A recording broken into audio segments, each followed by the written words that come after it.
Hi everybody, it's Andy from James Levy Estate Agents. Today I am joined by Tanya Butters.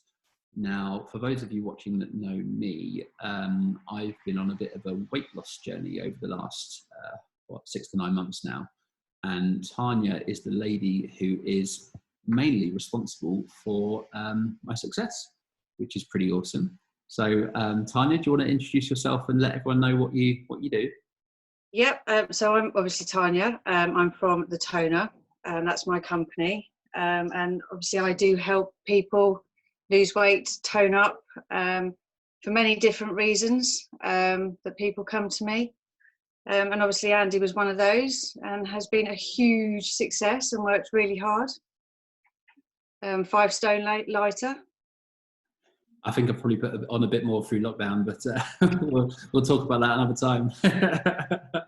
but no, it was all thanks to Becky, my wife, really. I mean, it was a birthday present, if you remember. She got me personal training sessions as a surprise, and I think when your wife does that, that's a pretty good hint that something has to change. So kick out the bum that was needed to sort it out, but it wouldn't have happened without you. So no, it's been great.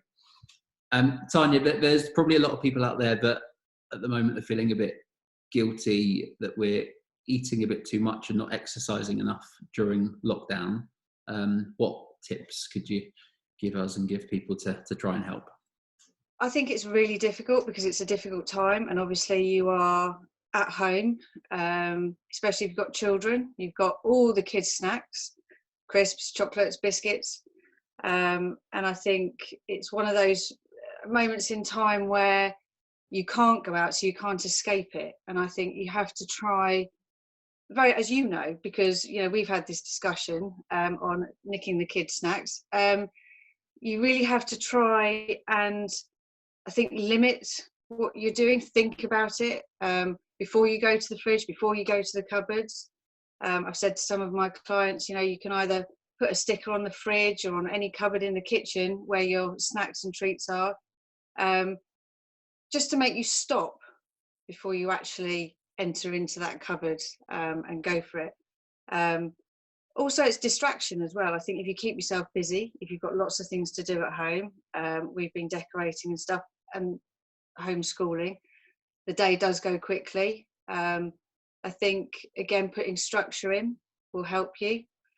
The biggest thing for me, if I do a bit of exercise, if I go for a walk or I go for a run, it sets me up for the day. So if I do that at the beginning of the day, because you've been running, haven't you, in the mornings, it does make you think further throughout the day. It makes you think more about what you're eating, what you're putting into your body. I think if you sit on the sofa and just laze around and don't do a great deal, it almost gives you that sense of, oh, I can't be bothered. I'll just have this or I'll just have that. If you go for that run, there's a mental sort of kind of feeling that makes you think, actually, I've done that run, let's not chuck it all away and try and eat a little bit better. We're all going to snack, we're all going to eat chocolate, and we're all going to do these things. But I do think it's just a case of just trying to limit it. And also, if you don't have it in the house, if you don't buy it, you can't eat it. Very true. You mentioned the sort of mental side of things there, and I think that's really important. Just not necessarily about lockdown, but just generally, how important do you think exercise is to help with mental health? Massive. We all struggle. Some days are better than others. I think whether it's mental health in terms of just feeling down or feeling low, or how you feel about yourself, or the situation that's around you, exercise as well as food plays a huge part. It's already proved to reduce anxiety and depression. When you exercise, it lifts your mood, it boosts you, it reduces stress, and it just all round it improves your ability to cope in general with your day-to-day life. So I think if you struggle throughout a day, or even if it's over a long period of time, if you take yourself out of that situation, go for a walk, just try and detach yourself from it, even if it's kind of focusing on other things, what's around you. It makes a huge difference, and I think you almost allow yourself to breathe in a way. And I know that sounds funny, because if I say go for a run and I say, you're allowing yourself to breathe, if you go for a run, it's almost like your time, your space, to take yourself away from the anxiety and the depression. And also if you put music on, you can kind of disappear into that music. It just gives you that little bit of an oomph that I think everybody needs at the moment, rather than just sitting indoors. And we can all do it. I've had days like it, and I'm sure you've had days like that, where you just sit on the sofa and go, do you know what, I can't be bothered, and that's fine too. But if you can get your butt off the sofa and go for that hour's exercise, or go for a walk, or whatever you need to do, it really does make a big difference. Don't underestimate it. Fantastic. And again, just talking generally, how important is diet and what we eat when we're trying to lose weight? Well, they say the rule of thumb is it's sort of 80-20, so 80% diet, 20% exercise. Diet is your foundation, and if you don't have the foundations, then it's very, very, very difficult to hit your goals or your targets, whatever they might be. Your diet is also what fuels you. So let's say, for instance, you decide to sit at home and eat pizzas or takeaways, or a very high processed diet. That will affect your mental health, it will affect your energy levels, it will affect your mood, and it also affects hormones, especially for women. So I think if you can try and stay away from processed foods and just look at eating as clean as you possibly can, if you do that in the first place, you will absolutely lose weight. And just think about what you're putting in your body. It's almost like, if you respect your body, it will give you so much more back in return. Whether it's, even your skin, hair, nails, energy levels, what you put into your body makes a difference on every single level. So if you can make one better choice per day, amazing, bonus. Do that for a week or two, and then add another better choice in, and slowly build it back up. But diet is your key. I haven't unmuted myself. There were 3 things that you told me, and I won't give away all of your secrets, obviously, but there were 3 things that you told me that really made a big difference, which was to try and avoid processed meats and sauces, to try and cut down on sugar, and especially before you go to bed. And the other one was kind of how you can replace carbs with better substitutes, and that had a massive impact on our diet at home and our meal plan and stuff. And actually, whilst we found that our diet changed massively, we really enjoyed it. We created really tasty meals and meal plans. So it doesn't have to be a negative thing. You can turn it into a positive in making a good change, definitely. Yeah, and you can still, it's amazing the volume of food you can eat. People think, oh, you go on a diet, I'm going to say don't eat this, don't eat that. At the end of the day, life is for living, and you have to enjoy those things. I love chocolate, and I carrot cake's my favourite. I love all those things. I don't sit here and eat lettuce leaves and preach. You have to have those things in life, but it's how you balance those things in day-to-day life, and it's how you look at it, in a 24-hour period of, your carbs, your fats and your proteins. But eventually, like for you, it does become norm. It